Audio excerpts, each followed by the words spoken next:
രാജ്യത്തുടനീളം പണിമുടക്കി പാസ്പോർട്ട് സേവാ കേന്ദ്രങ്ങൾ സെർവർ തകരാറാണ് കാരണമെന്നാണ് അധികൃതർ നൽകുന്ന വിശദീകരണം. ഒരാൾക്ക് പോലും സേവനം നൽകാനായില്ല. നിരവധി പേരാണ് മണിക്കൂറുകൾ കാത്തുനിന്ന് വലഞ്ഞത്.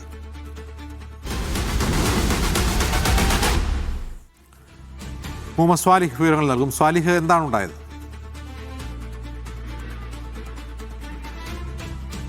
അജിംസ്, ആലുവയിലെ പാസ്പോർട്ട് സേവാ കേന്ദ്രത്തിലാണ് നമ്മളിപ്പോൾ ഉള്ളത്.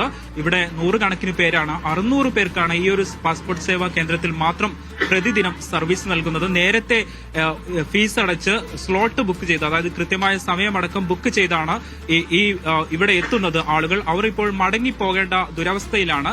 മണിക്കൂറുകൾ കാത്തു നിന്നിട്ടും യാതൊരു വിധത്തിലുള്ള സേവനവും ലഭിക്കുന്നില്ല എന്നതാണ് വാസ്തവം. അധികൃതരോട് നമ്മൾ ഇക്കാര്യം സംസാരിക്കുമ്പോൾ ഇതിൽ സെർവർ തകരാറാണ്, ദേശീയ തലത്തിലുള്ള പ്രശ്നമാണ്, അതിൽ തങ്ങൾക്ക് എന്തെങ്കിലും ചെയ്യാനില്ല എന്നതാണ് ഇവിടുത്തെ അധികൃതർ വ്യക്തമാക്കുന്നത്.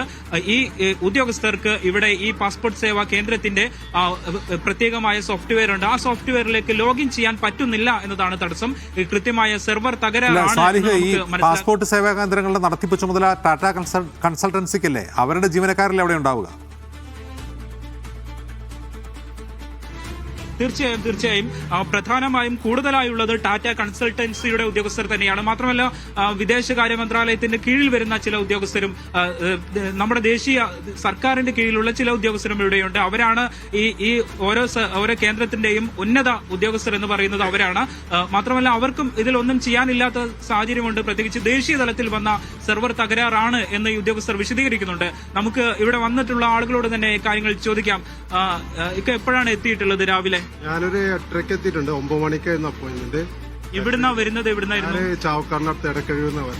എന്താണ് എന്ത് സേവനത്തിനാണെന്ന് വന്നത്? പാസ്പോർട്ട് പുതുക്കാൻ വേണ്ടിയിട്ടാണല്ലോ. നമുക്ക് ഇവിടെ അപ്പോയിന്റ്മെന്റ് എന്താ കിട്ടിയത്? അപ്പൊ രാവിലെ വന്നതാണ്. അപ്പൊ എന്താണ് ഇവര് മറുപടി പറയുന്നത്? ഇവര് പറഞ്ഞത് സെർവർ നെറ്റ്വർക്ക് ഇഷ്യൂ പറഞ്ഞു, 2 മണിക്കൂറിനുള്ളിൽ ശരിയാവുന്ന ആദ്യം പറഞ്ഞു. അപ്പൊ അങ്ങനെ വെയിറ്റ് ചെയ്തു. അപ്പൊ എത്ര ദൂരം വന്നല്ലേ, ഇപ്പൊ അടുത്ത് ശരിയാവും വെച്ചിട്ട് ഇങ്ങനെ കാത്തിരിക്കാനാണ് എല്ലാവരും. തീർച്ചയായും ഇത്തരത്തിൽ മണിക്കൂറുകൾ കാത്തു നിന്നിട്ടും ഒരു തരത്തിലുള്ള സേവനവും ലഭിക്കുന്നില്ല എന്നത് തന്നെയാണ് നമുക്ക് ഇവിടെ കാണാനാകുന്നത്. നമുക്ക് കാണാം, ഇവിടെ ധാരാളം പേർ ഇപ്പോഴും കാത്തുനിൽപ്പാണ്. അവർ എന്ത് ചെയ്യണമെന്നറിയാതെ കാത്തു നിൽക്കുന്ന ഒരു സാഹചര്യമുണ്ട്. മാത്രമല്ല ഇവരോട് പറയുന്നത്, നിങ്ങൾ അടുത്ത ദിവസങ്ങളിൽ വീണ്ടും പാസ്പോർട്ട് സേവാ കേന്ദ്രത്തിലെ സേവനങ്ങൾ മുടങ്ങിയിരിക്കുകയാണ്. സെർവർ തകരാറാണ് കാരണമെന്നാണ് നൽകുന്ന വിശദീകരണം.